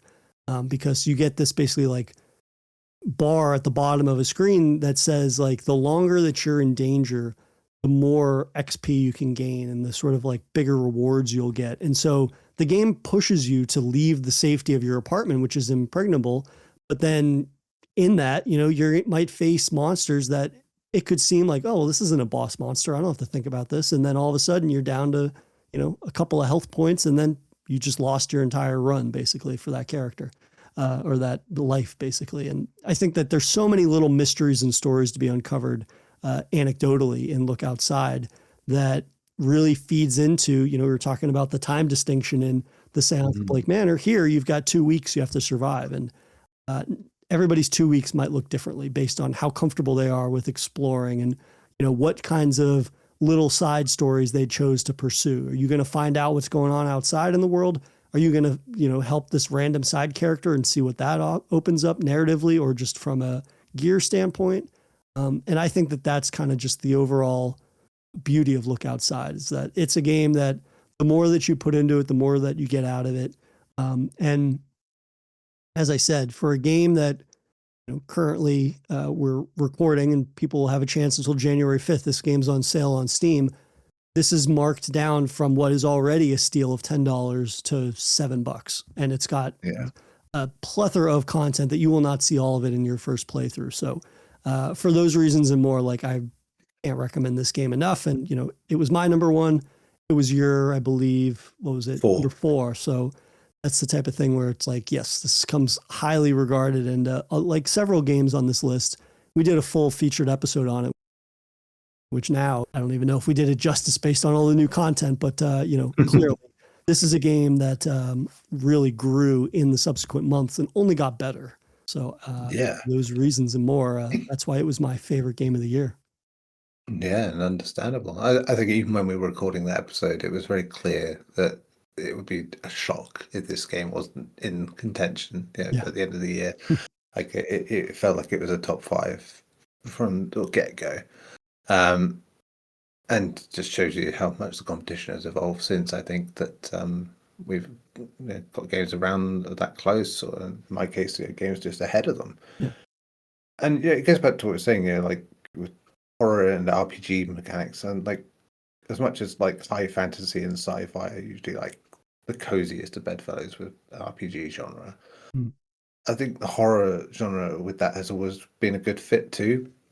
Because life and death choices, fighting against insurmountable odds, and and an excuse to just show off gruesome monsters. Yeah, so it's also a good way for an RPG to be done with restricted scope. I think in the case of like Look Outside, the confines of this cursed apartment building, offer all the stuff that you would expect still. you've got the colourful characters, you've got your important player choices, you've got a doomy story and lots of monsters, just like any other big RPG. But like instead of a globe spanning or globe hopping adventure, a saga, it makes those 2 weeks in the empty darkness of a building feel like as vast and intimidating as oceans. It's just like you feel the weight of having to leave that apartment like that, and you, as much as you have the choice to stay there, like if you want, like situations arise where you have to go somewhere. You've got to get some stuff. You're going to make this life hard on yourself, and like I said, it's like stepping out into a dark, inky ocean every time like that. The further you go, the worse you feel, and the more you feel like you could be in trouble. Especially as you say, the hardcore nature of this game. The further you go, the more risk you have of like losing it all, like and really just failing in a way that feels important, in this game. But as much as it'd be good to just stay behind closed doors and don't do anything, or like take the easy way out as you can do, and do exactly what the game tells you to, and look outside, you would be missing out on what the game has to offer. As I said, you've got so much of these monsters and the way they're birthed from the tenants of this building. Wow, it's storytelling done in a really wonderfully fucked up way. Yeah, it feels like Junji Ito-esque in terms of like just the way a lot of it's done. It feels like a clear influence in so many ways. I mean, it's just that choice that is there, and just like in every single facet, like whether it's like choice to go out, choice of what you're going to go and look for, the choice of what you do in a battle. The fact that, as you say, if you're under level, you kind of got to wait it out before you can get out of a battle, as well. So you've got to be really careful about how you try and survive in those turns until you can get out of there. It's nuts. Like, and it feeds straight to that sort of survival horror aspect of it, where every choice you make can take you down the wrong path in terms of like, oh shit, now I've got to get out of this, like that. And like I said, it just makes a building feel like immense and otherworldly. Like you need to get back as soon as possible. Like everything is telling you must go back, you should go back. But again, that compulsion that we talk about, that I've got to see, I've got to check, I need to know, sort of thing, like that pushes you and pushes you and pushes you, and subjects you to more and more horrors. It's like going to the visual side of things, as you said, it's like as much as we talk about like the PS1 aesthetic being quite interesting in terms of giving you a particular flavor of horror, I think this sort of pixel art SNES style era, I would say, where there's something about that, the look of chunky sprites of that generation, where they lend like a manic quality to like already wild looking enemies in this game. It's just, it makes them look so distinct and like crazy in a way that's it's hard to sort of put across until you see them and you have the backstory. Screenshots just don't do the stuff justice. You really do need the whole flavor of what's going on.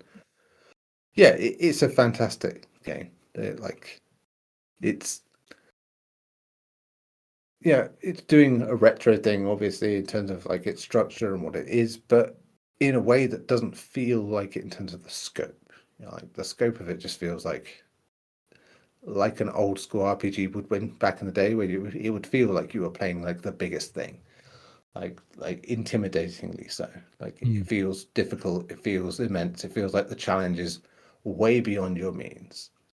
So every little challenge you pass, it just satisfies you before you get washed over again with that sense of, oh shit, now I've got to do this or this and this and this. And it's like, it's just got so much stuff and fits it so well into what I think. It was about 12 hours or so when it was like it originally was, but God knows what it is now. But it's an unrelenting thing, you know, like that. Even as you set the pace, it's like the anticipation of what could be coming is almost as bad as like having to go and take things on. Yeah, it looks like if you try to complete, according to howlongtobeat.com, if you try to complete the main quest and the sides missions, it's like between 18 and let's say 23 hours. So that's the type of thing where it's like, yeah, it's substantial. And it's the type of game too that like I want to replay it now. I played through once. I haven't really been able to get fully into the weeds with a lot of the new content, but I did just start a new playthrough over the last, like 2 weeks and been playing that intermittently. And it's something that even though I've got this laundry list of games that I was telling you that I want to get to during the holiday break, I'm definitely going to be making some time for Look Outside again, because I just want to see more of what the game has to offer. And I surely missed some aspects of it the first time around. And that's incredibly exciting. I love being able to play a game such as this and be okay with the fact knowing I definitely didn't see everything it had to offer the first time around. And so that makes me want to take some bold risks and try new things. Because yeah, like I said, it's a hell of a game, and the art style alone is well worth people checking out. But yeah, especially people that are into hardcore survival horror games such as we are, and survival horror and just the sort of RPG mechanics. Yeah, makes this one absolutely terrific. Man, we did it again. We managed to summarize the year into 10 picks a piece, and there's so many quality games this year that we barely touched upon, and even some of the ones today that we chatted about. Even going back to part one of our list, there's stuff on there that we haven't dedicated a full episode to, so there might be an opportunity in the future for us to do that and get to dive into them with some more depth, because it really was a year that was filled with so much variety. And I find that every year it gets harder and harder to make a list that is all encompassing of what the year had to offer. But at the end of the day, it makes for a great problem to have, even if, that task of making that final 10 is more painstaking every year. Yeah, it always gets difficult. And, I think about it as stuff that I'm personally not interested in playing that is popular this year in terms of the horror space, but that just shows that would be someone else's favorite. Like, great, that just shows again the variety. You can literally just look at something and go, sure, but no, I don't want to do that, and still have a damn hard time trying to pick 10 games. Absolutely. And that's the thing too, is like trying, when you get certain games that maybe like can be comparable to something else. Like for me, it was pretty neck and neck between Chronos and Routine, because one of the things that I was saying with Routine was just like that sense of atmosphere was more immersive than most things that I played this year. And then when I start thinking about, sci-fi horror specifically, it was one of those things where I was like, okay, well, I've got 2 sci-fi games. Do I want both of them to be on my list? Probably not. But, ultimately we saw who won that fight. But like there's numerous types of examples of that with this year's list for me, where I was like 2 games somewhat similar for this reason or another, and just kind of like basically have a Sophie's Choice moment was furthermore very, very difficult. But again, like in a year that was just chock full of fantastic games, it was, a joy as much as it was a nightmare trying to amass this over the last few weeks.